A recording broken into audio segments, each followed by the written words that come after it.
बलूचिस्तान में ये जो ट्रेन का उन्होंने हाईजैक किया है, ये बड़ा सिग्निफिकेंट है। ये अब अपनी मौत मर रहे हैं।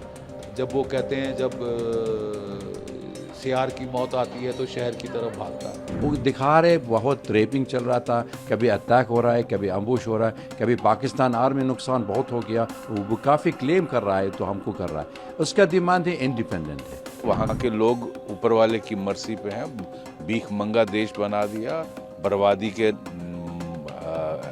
उस कगार पर पाकिस्तान पहुँचा है और वो अब 400-450 लोगों को किडनैप किया है। तो ये दिखाता है कि वहाँ की फ़ौज के, मैंने सुना 6 फौजियों को भी मारा है। तो वहाँ कोई कंट्रोल ही नहीं है और टोटल लॉलेसनेस। मौलाना डीजल ने पाकिस्तान की पार्लियामेंट के फ्लोर पे कुछ ही दिन पहले कहा था कि 4-5 ज़िले हैं जो अपनी आज़ादी डिक्लेयर करने वाले। और साहब वो तो तकरीबन पाकिस्तान के कंट्रोल से तो बाहर है। बलूचिस्तान, जहाँ तक खैबर पख्तूनख्वा का सवाल है, तहरीके तालिबान पाकिस्तान, ये दोनों मिलके कत्ल गारत कर रहे हैं पाकिस्तान की फ़ौज की। कोई 750 के ऊपर तो मारे गए हैं पिछले साल में ही। और एक हम डिमोरलाइजेशन सी जो देख रहे हैं वहाँ पे पाकिस्तान की फ़ौज में, जितनी कैजुअल्टीज़ हो रही हैं, धड़ाधड़ मारे जा रहे हैं बेचारे। तो देखना ये है कि ये बलूचिस्तान में ये जो ट्रेन का उन्होंने हाईजैक किया है, ये बड़ा सिग्निफिकेंट है। क्योंकि एक ट्रेन में कोई 450-500 लोग होते हैं तो वो पूरे के पूरे इन्होंने हॉस्टेज बना लिए हैं। कह रहे हैं कि औरतें बच्चों को छोड़ दिया है। पहली खबर आई थी कि 100 के करीब इन्होंने हॉस्टेज बनाए हैं। अब खबर आ रही कि नहीं, पूरी ट्रेन तकरीबन अभी तक इनकी हॉस्टेज है। और पाकिस्तान को ये उन्होंने धमकी दी है कि अगर तुमने कुछ किया तो ये सारे हॉस्टेजेस को शूट कर देंगे। ये बड़ा डेलिकेट ऑपरेशन होता है हॉस्टेज रेस्क्यू। और मुझे नहीं विश्वास कि पाकिस्तान की आर्मी इतने डेलिकेट ऑपरेशन इतने नाजुकी से कर लेगी कि बगैर आम जनता को मारे वो टेररिस्टों को ख़त्म करें। बड़ा प्रिसीजन ऑपरेशन होते हैं। हमारी एनएसजी कर लेती है, लेकिन पाकिस्तान की फ़ौज का स्टाइल है कि वो रंगत दिखाते हैं। वो अपने F-16 ले आएंगे, तोपे ले आएंगे, टैंक ले आएंगे और जनता को, जनार्दन को उसमें कुचल देंगे बीच के अंदर। तो अगर ऐसा होगा तो पाकिस्तान में ही बवाल खड़ा होगा। पाकिस्तान को बड़ा फूंक कर ऑपरेशन करना होगा। ऑलरेडी वो हॉस्टेज नेगोशिएशंस ऐसी हालतों में शुरू की जाती हैं और उससे टाइम गेन किया जाता है, पता करने कौन किधर कहाँ कितने हैं, कहाँ है, कैसे इन पे अटैक किया जाए। रात में ऑपरेशन ज़्यादा प्रेफरेबल होते हैं, लेकिन रात में ऑपरेशन जो है उसमें कौन सिविलियन कौन टेररिस्ट ये ढूंढना बड़ा मुश्किल होगा। शायद इनको डे लाइट में करना पड़ेगा। इन्होंने ट्रेन में आग तो लगा ही दी है, तो ये काफ़ी हैम हैंडेड ऑपरेशन मुझे लगता है पाकिस्तान की फ़ौज करेगी, जिससे सिविलियन बेवजह मारे जाएंगे और ज़्यादा गफलत बढ़ेगी। पाकिस्तान की फ़ौज को आपको याद होगा 1971 के बाद पहले तो जनरल टिक्का खान साहब ने बुचर ऑफ बांग्लादेश का टाइटल अर्न किया था वहाँ पे कत्ल गारत करके।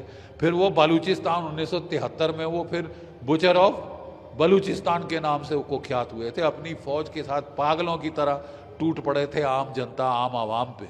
अब ये नहीं चलेगा साहब, क्योंकि अब पाकिस्तान को अगर वो ऐसी हरकतों से बाज नहीं आए, जेनोसाइडल मार काट, औरतें बच्चे मारने, सिविलियंस मारने, जब तक वो बंद नहीं करेंगे, प्रॉपर काउंटर इंसर्जेंट ऑपरेशन नहीं करेंगे पिन पॉइंटेड, उसमें साहब आपको सर्जन नाइफ लगाना पड़ता है। वो क्या कहते हैं, कसाई का झटका नहीं आप मार सकते। बट पाकिस्तान की फितरत रही है कि जब भी वो काउंटर इंसर्जेंट ऑपरेशंस करते हैं तो पहले तोपें चलाते हैं, F-16 चलाते हैं, सब कुछ चलाते हैं। अब भारत की फ़ौज ही है जो केवल राइफलों से कंट्रोल करती है, उसमें बेवजह नुकसान नहीं होता। क्या पाकिस्तान की फ़ौज ऐसा कर पाएगी? ये बड़े टेस्ट पे है। पूरी दुनिया की आंखें अब बलूचिस्तान की ओर है और बलूचिस्तान, मुझे तो लगता है अब समय की बात है। No army can withstand the strength of an idea whose time has come, ये विक्टर ह्यूगो ने कहा था और 1971 के पहले ये बहुत लागू था। आज फिर हमें लग रहा है, हम जो लड़े हुए हैं 1971 का युद्ध, हमें फिर लग रहा है कि साहब the time for the birth of Balochistan has come. Sir, क्या इंडिया पर इम्पैक्ट या किसी तरीके से अलर्ट हमको तो केयरफुली वॉच तो करना ही पड़ेगा, अलर्ट भी हमको रहना पड़ेगा, क्योंकि बात ऐसी है कि पाकिस्तान की फौज ध्यान बटाने के लिए कुछ भी कर सकती है। देखिए, ये बोलते हैं रस्सी जल गई ऐंठ नहीं गई। ये फटीचर मुल्क है, इकोनॉमिक तबाही की कगार पे है, 2 रोज़ की रोटी नहीं खिला पा रहा अपने लोगों को, लेकिन साहब पंगे लेंगे जम्मू कश्मीर में, पंगे लेंगे पंजाब में, जाके तख्ता पलट करेंगे बांग्लादेश में, ठीक है। तो ये अगर अपने गरमान के अंदर झांकें, अपने घर में झांकें, तो ज़्यादा इनके लिए बेहतर होगा। लेकिन इनकी आदत है धड़ल्लेबाजी करने की, नाटकीय तरीके करने की, तो हमको ये थोड़ा केयरफुल रहना पड़ेगा अपने बॉर्डर्स पे कि ये क्या ध्यान बटाने की कोशिश तो नहीं करते। लेकिन ये अब अपनी मौत मर रहे हैं। जब वो कहते हैं जब सियार की मौत आती है तो शहर की तरफ भागता है। तो दोनों जो है बलूच इनके पीछे पड़े हैं, सिंधी इनके पीछे पड़े हैं, खैबर पख्तूनख्वा के तहरीक तालिबान पाकिस्तान इनके पीछे पड़ी है, और अब तो जो तालिबान काबुल में है वो भी इनसे सख्त नाराज़ है, वो भी लड़ाई की धमकी दे रही है, क्योंकि इन्होंने अपने F-16 तैयारे भेजे और वहाँ पे बेवजह औरतें बच्चे मार के आए हैं, कोई 54 से ज़्यादा। तो वो भी तिलमिलाए हुए हैं, वो भी बदला लेंगे। ये सोच रहे थे हमारी जूती की नोक बन के रहेगा अफ़गानिस्तान, वो तो होने से रहा। ISI के चीफ वहाँ की फोकट की विस्की पीने काबुल पहुँच गए थे जब तालिबान का राज आया था, और उन्होंने सोचा था कि हमको स्ट्रेटेजिक डेप्थ मिल गई।